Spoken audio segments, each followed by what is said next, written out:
debt doesn't have to be a lifelong burden. Cody Stansell shares practical, faith aligned strategies so you can move toward financial freedom with purpose. Welcome back, everyone. I'm Sophia Yvette, co host and producer, back in the studio with Cody Stansell, Senior Wealth Advisor for Steadfast Wealth Planning. Cody, how's it going today? Hey Sophia, doing well. It is officially football season. College football kicked off. NFL is going to start this next week. Not too optimistic in my Dallas Cowboys this year, but you never know. I'm a seasoned veteran and being disappointed by this team, so I don't think this year will shake me anymore. But looking forward to the football season overall. Awesome, Cody. Well, it is definitely great to have you back on today. Now, let's talk about something that weighs heavy on a lot of hearts: smart ways to pay off all your debts, including mortgage. Yes, so debt is it's a huge topic, right? It's probably the only financial planning topic that we get into. If you think of investments, taxes, estate planning, debt management, it's the only one that truly causes people to stay up at night, to, lose focus, to really get stressed out is when it's an avalanche, right? And that's what compound interest is. Compound interest is great when it's on your team and you're investing, right? And your money's doubling and doing great. But the same effect when it comes to debt, if it's not on your team, that compounding effect can have huge implications to your finances. To us, it's the second step to living a financially sound life, right after having an adequate cash emergency fund, right? So once you have good cash in place, but once you achieve that, then it's moving on to paying off all your debts. So not all debt is created the same, whether it's interest rate, how important it is to your cash flow, how important it is to having it paid off in a certain time period. It's all a little bit different that we'll get into here in a second.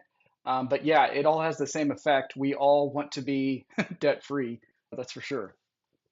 Most definitely. Now, how do you prioritize between high interest debt and long term loans like mortgages?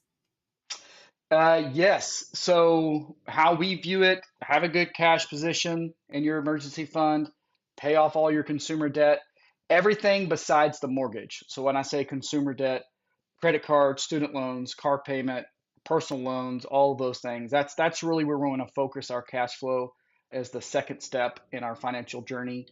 Number three is save enough for retirement. Four is save enough for college. Five is save enough in a brokerage account for other goals.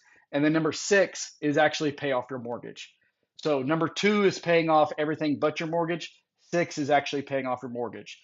So when you're looking at your debt load, it's not, don't be as aggressive paying off your mortgage if you still have credit cards, car loans, those kinds of things. So how should we pay them off? Right? There's a lot of different methods that we'll get into here in a second. But that really depends on interest rate, what your personal goals are. Everyone's debt situation is a little bit different. Take student loans. Some are federal loans, some are private loans, and that definitely determines, when and how aggressive to pay those off.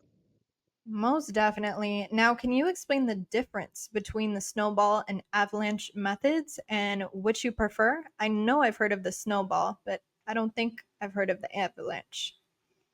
Yeah, Avalanche is a little bit more, which I'll back up here a little bit. There are, no matter your strategy, so a lot of different options, a lot of people say pay off your high interest rate loans first, right? Line them up. What's your highest interest rate? Try to pay that one off first. And that is true. That will save you the most money, to save you most dollars in interest doing it that way. And then there's the snowball effect, right? Common in the industry. Dave Ramsey's kind of coined that one. And that's where line up all of your debts, smallest to largest. So if you owe 500 bucks on a personal loan here, and then 1,200 bucks on a random thing here, then 8,000, he wants you to line them up smallest to largest. And there's pros and cons of that too. I always advise clients, go with the strategy that you feel convicted in and that you think will work for you, and do it. It doesn't matter if it's the one that saves you most interest, or okay, that gets this paid off. It's something that you feel convicted in, because even Dave Ramsey has a saying, getting into debt wasn't a numbers issue, it was a spending issue, right? So until you take it seriously and you say, If you're married, you look to your spouse and say, I've had enough. Let's not keep adding to our debt. We need to start paying this off. Sitting down with clients and really going over, I'll present those two options, right? Lining up interest rate and then the smallest to largest. And sometimes they feel really convicted. Oh, that makes sense. Let's do smallest to largest because of X, Y, and Z. And I'm like, great, let's do it. I love it. Then the other ones are, no, we've had enough. We want to save the most in interest. Let's line them up interest rate. That sounds great too. It's it, Deciding between those two is a good problem to have compared to, I'm not worried about my debt. Let's go buy another Sea-Doo or something crazy, right? It's like a good problem to have deciding which one of those two. Most definitely. Now, how does faith-based financial planning influence your approach to debt reduction? Yes, great question. So in Proverbs 22:7, the debtor is slave to the lender. It's even in the Bible. The Lord doesn't want you to borrow a lot of money, right? And that's a slippery slope because, oh, what about a mortgage and what about a house? And American capitalism is blended into that. And there's a lot of what about this? What about that?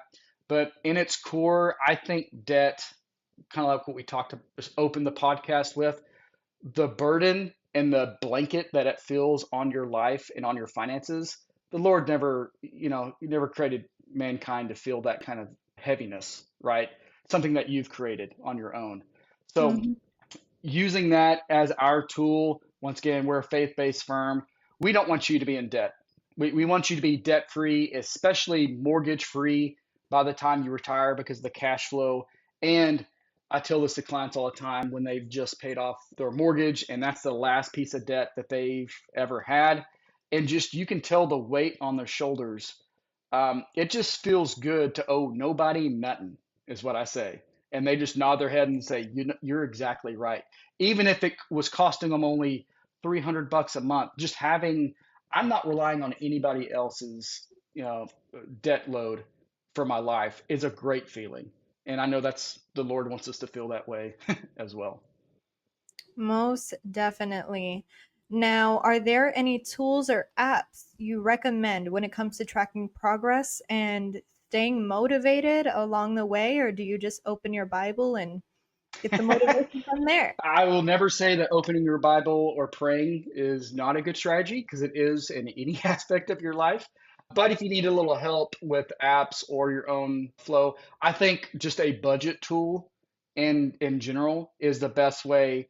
What's the way that we're going to get out of debt is spending less than we make, right? There's nobody that's going to get out of debt by still spending more than what's coming in, right? So we have to know our budget. We have to know what we're spending, and that $200 a month or $2,000 a month that we're saving that we can throw at some of these debts is going to help you out a lot more in that realm. So there's a lot of apps out there for budgeting tools. I would just Google budgeting tools. YNAB, so YNAB is you need a budget. It's a very popular one, very easy, low cost.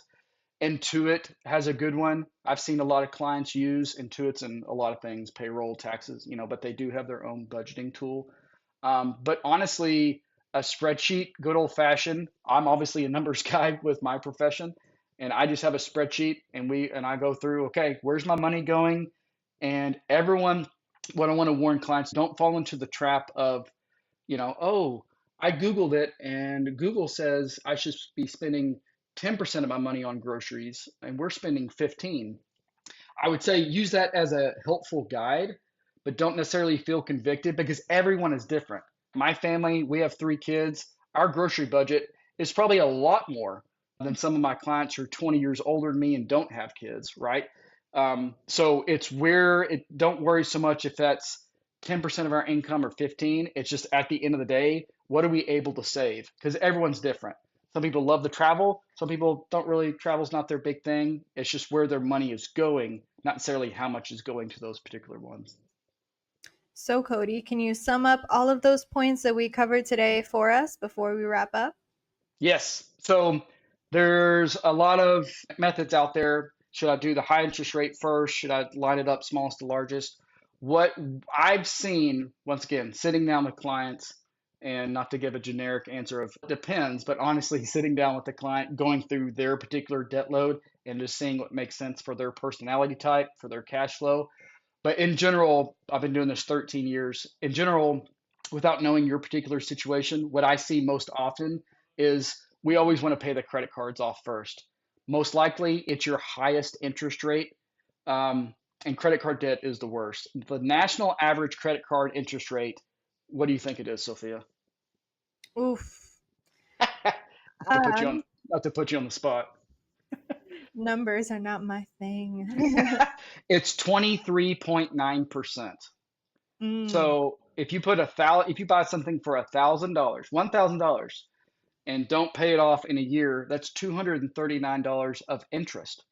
So you basically just paid 1,239 bucks for that $1,000 item, right? So once again, if we can have credit cards at the top of the list of paying off first, that usually makes sense for a lot of clients. The second one is any personal loan from a bank. Hey, Cody, I just got engaged. I took a $10,000 personal loan to buy an engagement ring or whatever it may be. Those usually their interest rate levels. Those usually the second one we recommend paying off. Third one is paying off your car.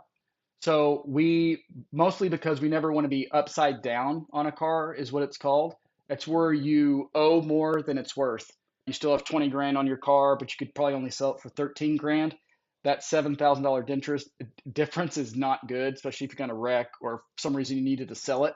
Oh, now we have to make up that 7 grand difference, right? So getting on a plan to paying that off is really big too. And then last one, what we see for clients are those student loans, right?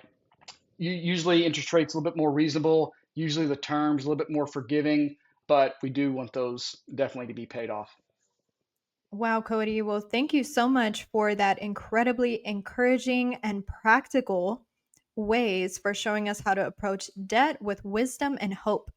We'll catch you next time on Planning Podcast. Thanks, Sophia.